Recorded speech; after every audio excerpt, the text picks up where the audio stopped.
out-of-the-box session, as we call it. It won't be about academics, it won't be about science. It's about life, it's about professionalism, it's about work-life balance, it's about how you're leading your life. So we wanted to call it different things. So we've called it heart-to-heart talk for the moment, heart-to-heart conversation. And I'm interviewing two stalwarts in this session, half an hour each. And I would like to first invite Dr.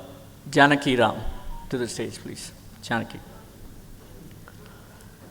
So the objective of this session is to get valuable insights from a senior successful professional colleague about the profession itself, and then request for some pearls of wisdom regarding work-life balance. So we've chosen Dr. TN Janakiram as the first interviewee. And we had Dr. Gustavo Haddad from Argentina, calling him the Michelangelo of skull-base surgery. He said, can we have a better round of applause than that? Don't forget, you are an architect, sculptor, and painter of endoscopic surgery. You are the Miguel Angel, and that's Michelangelo.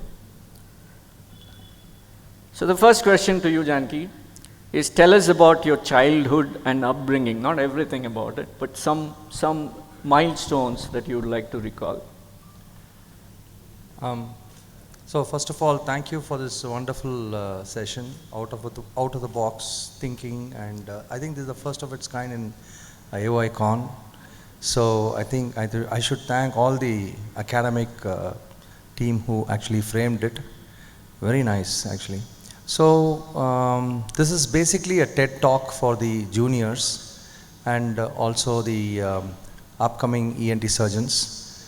I started my childhood in a very, very modest way, and my father was a tuition teacher and my mother was a housewife, and we were very middle class, lower middle class family. And at one stage we didn't have money even to live the family, and I've not had an air condition till my second or third year MBBS. So that was the situation at my place. So by this point I just want to convey that it is not necessary that you should always be rich to become big. So the shrubs can come from anywhere, and I believe that. So you were not born with a silver spoon. Yeah, not even with a spoon. No spoon. Leave alone a silver spoon. So yeah, that is my childhood. Superb. Why did you become a doctor? What inspired you to become a doctor and then an ENT surgeon? Yeah, the thing which inspired me was my grandfather. My mother's father was an anesthetist. But very, a person who can't make money, that kind of anesthetist, like doing a lot of charity and this and that. So basically he used to tell me that, it's a very noble profession and things like that. And what actually drove me was my mother. My mother was a cancer patient, and she developed cancer when I was young, and so I wanted her to live. So I took her to various doctors, and the doctors said she will die. And then at one point I took her to one God, I call him God, Dr. Rajaram. He's an oncologist, and he operated, and till date my mother is alive. Oh, wow. That's why I thought I'll become a doctor. And an ENT surgeon? Why ENT? ENT, that's a big story. Actually, I wanted to become an orthopedician. And when I did my, after my MBBS, I put, here in Tamil Nadu we have to do orthopedics, the D ortho, that is diploma. Yep. Only then you can do your MS. There's no straight MS. There was no straight MS. Right. So you imagine that I didn't have I put D ortho and DCH. So both are totally contrasting fields, but I put it. Then what happened is I didn't get my, in my first attempt, I didn't get my post-graduation. I became very depressed and I started crying and throwing a fit in my family. Then I met a friend called Arvind. I remember that. Anthony is here. He's my classmate. I don't know he's here. Yeah. So Arvind was my classmate. He said, boss, you will not get anything. Put the highest, that is top rated specialty first and the least rated specialty. So definitely you will get something. So I asked him, what is the top rated? He said orthopedics that time. What is the least rated? He said ENT. So I put D ortho and DLO. And my marks were just sufficient enough to get DLO. That's how it is, purely by accident, not by choice. Well, we like that accident. Orthopedics loss is ENT's gain, and we are happy where you are today. Why I want to comment Okay. one point for the juniors. Yes. I want to tell this. I Yeah. was very young, around 20 years, 21 years. I finished my MBBS. I did my special training in orthopedics. And that time, Dr. Farooq, he was my chief, and I was the youngest junior resident in that ward in Trichy Medical College. So my one habit was I used to read before the surgery. This I used to cultivate during my MBBS time itself. And there was a tendon injury, or a young girl with multiple tendon injuries. So Dr. Farooq said, tomorrow we are going to operate. That was a time when it was not very developed, the plastic surgery and all was not very developed, well developed. So he told, tomorrow you're going to operate on this surgery. My habit is usually, that time there was no YouTube, this and all. And when I studied, it was not very popular. I got somehow one article on that, I read it. Next day, there was a big crowd and Farooq asked, who is going to operate on this case? They were all top associate professors, then assistant professors. I was the youngest guy, and we had a meeting like this, my hand went up. Without my knowledge, my hand went up. He said, everybody were very angry. They said, what, this guy, this boy, how can he operate on a tendon injury with very advanced case? Then Farooq called me, hey, come here. Then I said, sir, I will try, sir. Everybody was angry. Next day, you see that Dr. Farooq, he said, Janakiram will operate. And I operated. And when I did the tendon stitch, there were mixed feelings. Some were happy, some were very, very unhappy. And so what happened, there was a big, then Farooq said, see him, we'll see. Then I didn't know how to rehabilitate that injury. So what I did was, I asked the plastic surgeon, then long time back, he said, boss, you have to immobilize, totally immobilize. Then I went, I studied again in the article, then I didn't have any idea. So I went to my house, went to my car shed. I didn't have a car, but there was a shed. That's how I lived. So I took a coat hanger and I broke that coat hanger and made one sort of a prosthesis, put a POP. Next day, I did that in the night. Next day, the whole ward is coming for rounds. Professor Farooq, he was a big guy, wearing a big coat and all, associate professors. I was the youngest guy. And when he came inside, the patient is moving the 4 fingers. I attached 4 rubber bands to that hook. And Good one. Farooq was amazed. Yes. He said, Janakiram, this is you? He didn't even know my name. He said, you come here. Today, mark my word, whatever field you do, you will come up. Yes. So this is what he told me, and that gave me a solid impact. I thought, if we innovate, Yes. our name will come up. This is what I want to Fabulous. convey to the juniors. That's an amazing story. So, Janaki, taking that further, okay, by accident you got into focus. Why skull-based surgery? Is it important to focus? Yeah. Or can we be jack of all trades or even masters of many trades? Yeah. Some very, people very are good in question. India. Yeah. Actually, the most important quality of a surgeon, I always say, is to introspect yourself, self-introspect. I did that when I was a PG. Dr. Ganadhan sir knows. I know exactly where I'm making my mistake. So the first mistake in FES was frontal sinus. So I went abroad. I was the first observer of Professor Sethi. I went to Sethi. So we will know how we are only when we travel wildly. There's not a center I have not visited. I didn't have money. I borrowed money from the bank. My father was a teacher. He borrowed some money. First I went to SETI. Imagine. Then from there I went to Germany, to DRAF, to Vigand. Then I went to America. You can ask me how I got the money. It's all borrowed. We had some cash. Little bit I spent. America, I used to sit in the Singapore Outram Park outside and eat curd rice in a small tiffin box. And that is all a story. One patient sponsored me for that. So I visited Kennedy, Stankiewicz, then all this. So I visited and I found one thing in common in everybody, and that is originality. They were all original. If Vigand means he has Vigand's technique. If you have Draft's technique. SETI means that is Bulla up technique. PJ Ormal means the frontal sinus building block technique. So I understood, if we have to make our name in the world, we have to be original. This is the first point I learned. Second point is, I went to a conference, there were 4 panelists sitting, and all were rhinologists. One doctor got up and said, doctor, he is the same country, very jealous person of that doctor. He said, doctor, I saw your ear case. It was very good. Immediately I saw this, his face turned red, totally red. Because nobody likes to be told as a GP in ENT. They call us GP in ENT.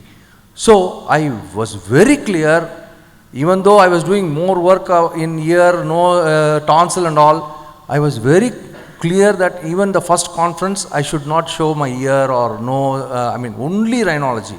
I was shouting frontal sinus for really around 6 years, initial period of my career, only frontal sinus. Jaikumar Menon advised me. He said, Janaki, shout only frontal sinus.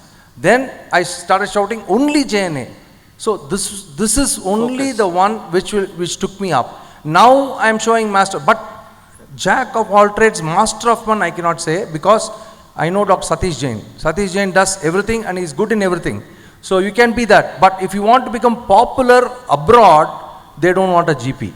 They want a focused person. You can be good, but abroad they will relate you. JNA means, today Scott Brown, Scott Brown, we wrote a chapter together, and they said JNA, PJ Ormal phones up, asks Janakiram to write. So there should be a correlation between, for example, Bhopal technique. I was telling Dr. Dubey also, Bhopal technique means they should identify that with Dr. Dubey. This is, I think the world wants that. The world wants your thumbprint, not a copy. The world doesn't, I told my son, don't copy me. I am already born in this mother earth. You form your own path. Correct. Or else you will never come up. Yeah. So that was brilliant. So I think the message there is very clear for the juniors. Focus. Seriously focus, only then you can excel. You may be doing a general practice for your living, but I think if you want to have global one point I want to tell you is, when you start, don't focus. When you start your career, you explore everything, because you should know which you are interested in. So learn the art of ENT, and then you start focusing in shouting, that is blowing the trumpet we call. Blow your trumpet in one field, in one particular aspect of a field. Perfect. You will become big. This is the simplest way to hit the world. Okay. You mentioned a number of role models, but if you have to pick one, who would that be? My role model is my mother. Awesome. Why? There is nobody greater than my mother, because there is nothing which she will have vested interest or anything like that. My first role model is my mother.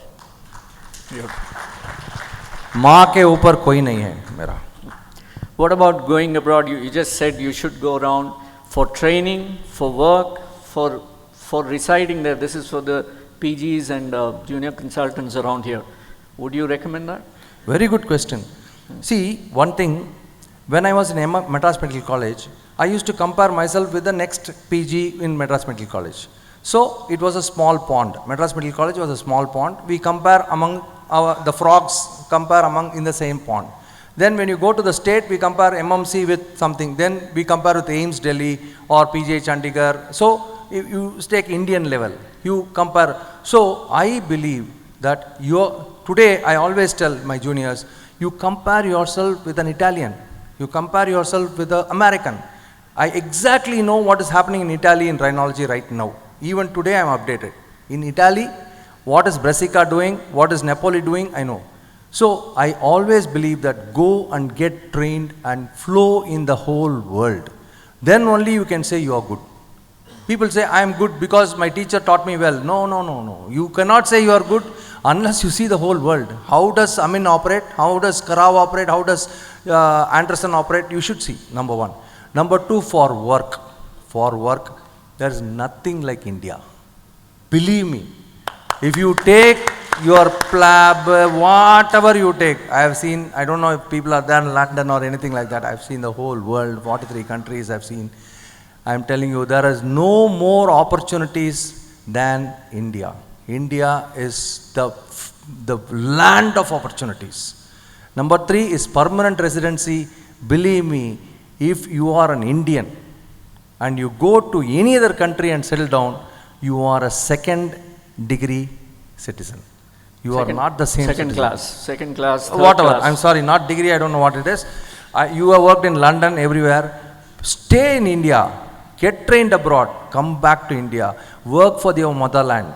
This is your motherland. It's not only noble, but also land of opportunities.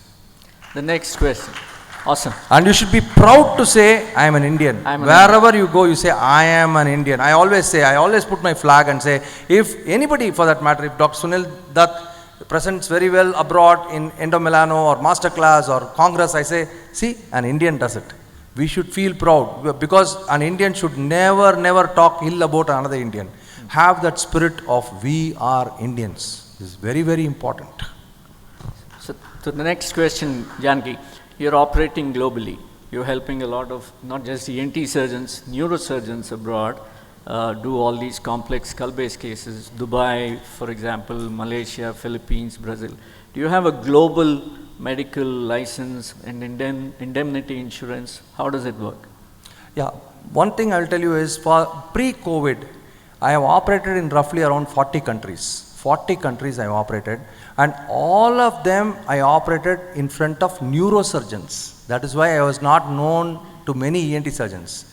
20 years of my life went off training neurosurgeons. Now I understand why did I do that. It's a waste of time. I could have trained ENT surgeons. So I was in Vietnam. I was in charge of Asia Pacific. They used to get the license for me. So I was with Karl Storz. I headed Karl Storz Asia Pacific division.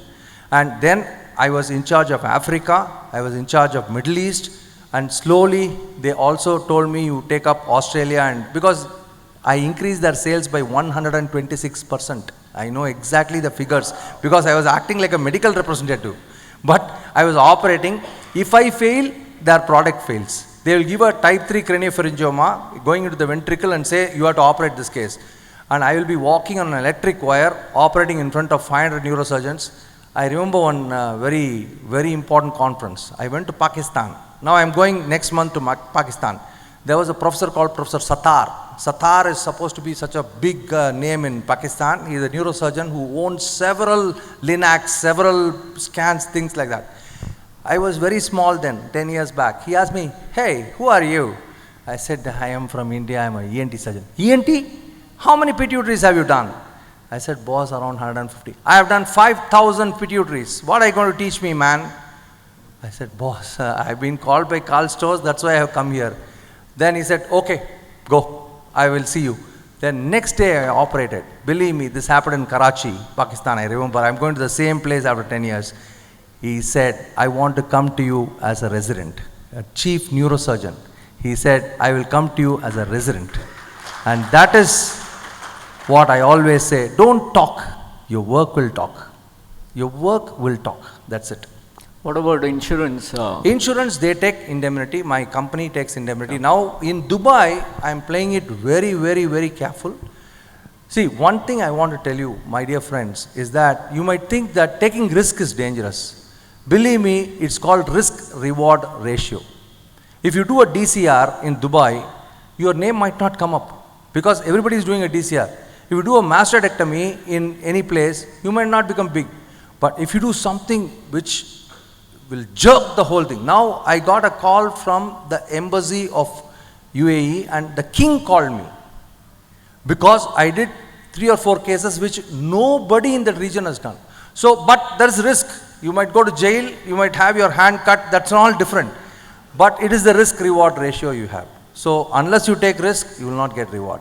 And indemnity, you have to see that you take, I am having indemnity for 10 crore rupees.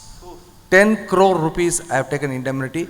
Of course, and another thing is, if you are working on such fields, you have to take big risk indemnity insurance. Very important. I have 6 more questions, but just... I'll do it very quickly now. How do you handle an angry patient, an angry mob? Okay, shall I start? Yeah, go ahead. So, initially I was very attached to the patient. I used to get vexed when the patient dies. Now I have a detached attachment. I consider every patient as a litigant. The patient comes in, if he says you are a great doctor, it doesn't go into my mind at all. If he says you are a waste, it doesn't go into the mind. So have a detached attachment with your patient. Never go and mingle with your patient. But at the same time, try to make them sort of look like a family. But think of this guy as a potential litigant.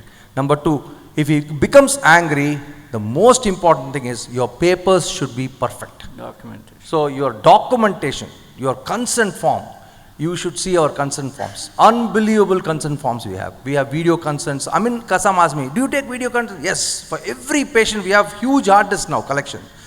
Another important thing is, the second question, angry mob. We had an angry mob in Royal Pearl. Even recently, we had an angry mob. Satya knows. The patient actually was no fault of mine. Patient had an anaphylactic shock and died.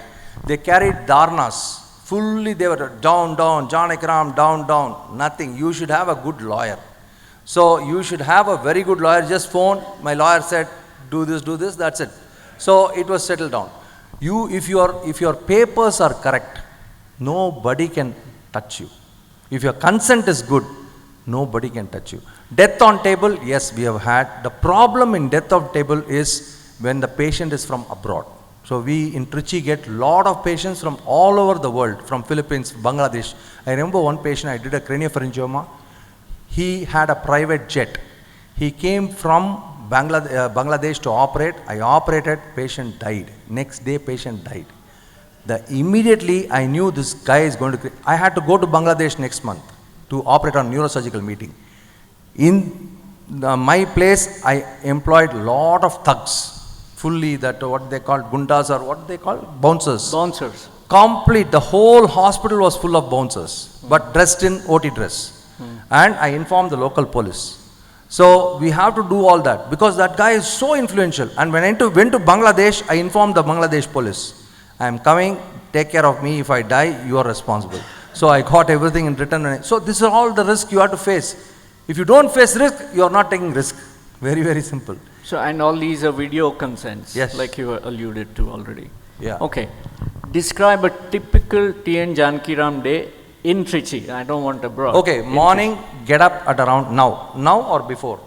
Now this is not Janakiram at all. Okay. Now I get up at around 7 o'clock, 7:30, and then 9 o'clock I start my surgeries, and 12 o'clock I finish my surgeries. I go home. 1 o'clock I start my OPD. 3:30 my day over. ENT is over. You cannot contact me on phone after 3:30. I play shuttle, and then I have my gym, and then I have my family. I play with my kids, my grandson, my daughter, and I sleep at 10 o'clock. This is my day now. But when I started my career, I used to get up at 2:30 to 3 o'clock. So we used to operate on 40 cases. Now it's different, totally different. And I was running behind name. I was running behind name, not behind money. Even now I don't run behind money. I never ran behind money. So I had a friend. We started Kaveri group of hospitals. I don't know if you know Kaveri. Chandrakumar and me are classmates. Yeah.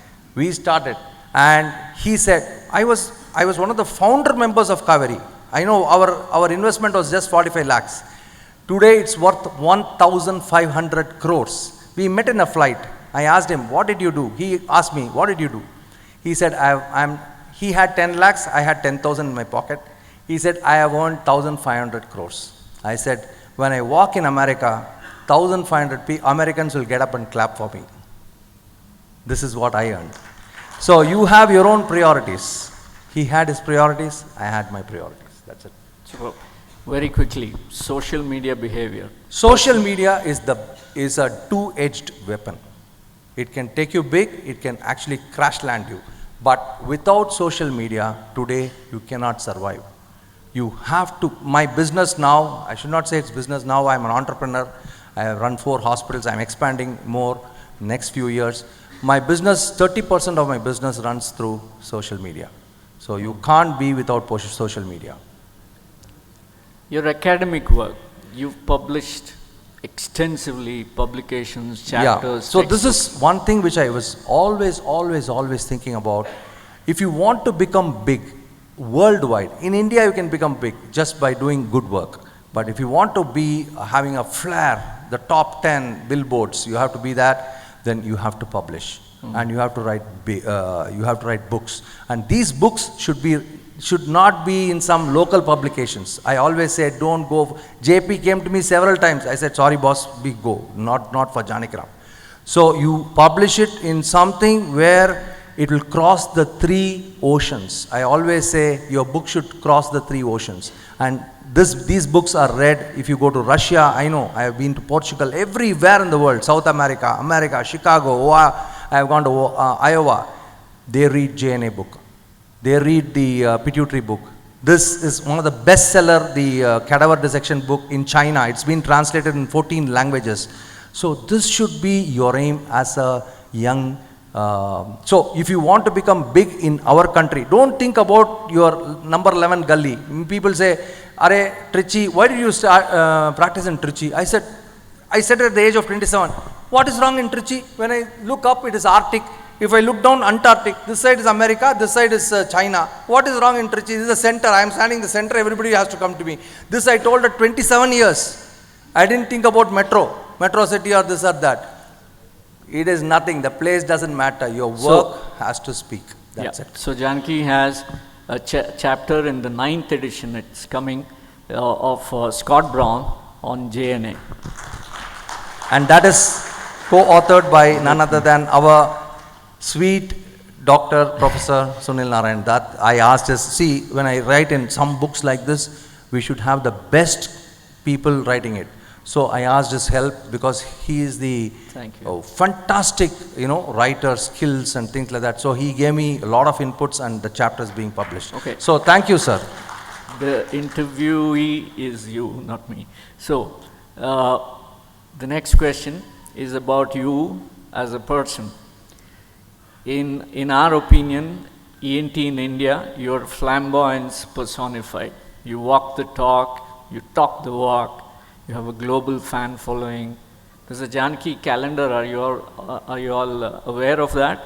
He had given me a copy of that 10 years ago, right, Janaki? Pune AOICON, I think. Yeah. And he sings and he's acted in films, and you can see that for yourself. How do you do this? See, many people call me showman. They say I'm a showman. There's a lot of difference being a showman and being a human being. I am a human being. I live my life the way I want, not the way others want. So I live the day. I always say I am born today morning, I die today night. Tomorrow is a new day. So if I feel I have to sing, somebody told me, why are you dressing up like this? Initially, why are you dressing up like this? Why are you dancing with a heroine? Why are you, walking like this? I just don't care because I like it. That's it. If I like it, I don't care whether you like it or not. I don't live for others. I live for myself. And if you live for myself for the fullest day, if I die today, I will not regret that I have not done something which I didn't like. This is what I am. I am inside me, I am very humble. I respect my teachers. People who are my teachers know that I always give respect to elders. People have a false opinion that I have a lot of head weight. I am not like that. I am just what I am. But I live my life king size. That's all. So any regrets? Would you have done better as a singer? I have only one regret. I have only one regret in my life. And that is maybe I didn't spend a lot of time with my family, my son. I understand that. Because if you really become fanatic about certain things, you might have to, as you said, the work-life balance. There was a little down, and I am sorry, my dear, that I didn't spend much time with you. But that is how, you become so fanatic about, becoming big in ENT that I missed a lot of my time with my family. That is the regret I have. One last take-home message, one single take-home message for juniors here. Take-home message for juniors, I just want to say that if I operate, if Dr. Dubey operates, if Dr. Sunil operates, don't try to ape them. Don't say, I want to do it like PJ Ormal. I have seen several, even examiners asking, did you do the PJ Ormal technique? I hate these questions. If he has got 1.5 kgs of brain, I have also got 1.5 kgs of brain. So why do I have to ape somebody? If he does a flap that way, I can do a flap in a different way. But only thing is, your patient, you should give complete results. It's not that you deviate completely from science. You should not be a duplicate. Hard work with direction, that is, use your brain. Surgery, many people say surgeons are, you should have less brain, physicians should have more brain. No, surgeons should have more brain. You operate through your brain, not through your hands. Hands are implementation tools. The brain gives you the command.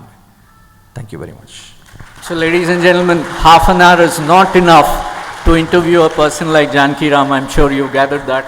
I think I did my best. Wonderful, Janaki, for all those pearls of wisdom. Thank he you has very a much. flight to catch. We'll let him go. Yeah, I really thank the AOI for always supporting me, and a big bow to the whole AOI team, and also to you, sir. Thank you. Just when I talk like this, I'm just thinking in my 11th standard or something like that, I didn't have money even to come into such a hall. And today, I'm standing next to a giant and, with a suit. That is enough. God has given me something. That's it.